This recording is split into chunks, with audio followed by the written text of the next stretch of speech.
Hey, I want to talk about skipping today. Skipping a bait up under a shady spot, whether it be an overhanging tree, a dock, up under a bridge, anywhere you want to skip it, has a lot to do with the rod and the bait you're throwing. I'm going to just kind of talk about the setup that I've got, the easier rods to fish. And if you think about it, really, and I'm talking about skipping with a bait casting rod and reel. A spinning rod and reel is really easier, especially on light baits. But I like fishing a bait caster more, and you can do it. You can get it up under there with minimal backlashes if you practice some. So what's my setup? Well, the first big key is your rod.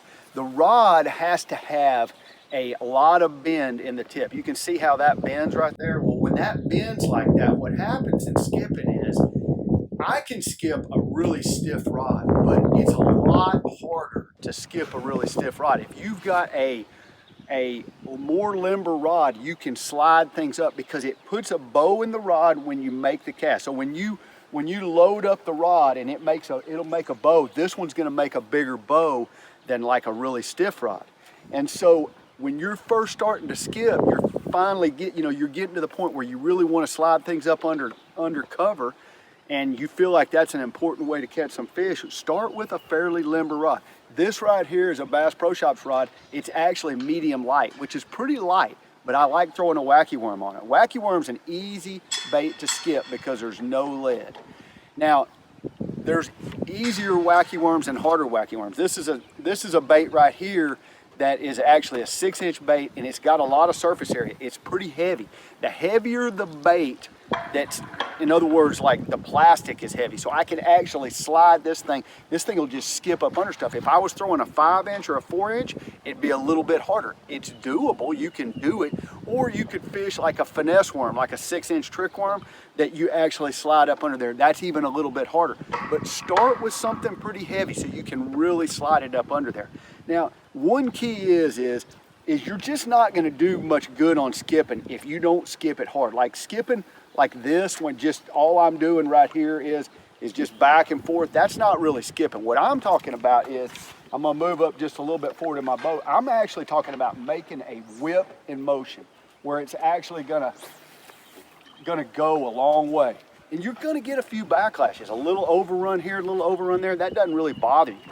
But basically, that rod has got to load up, so when it goes backwards, it loads up like this. You can see the bend in that rod.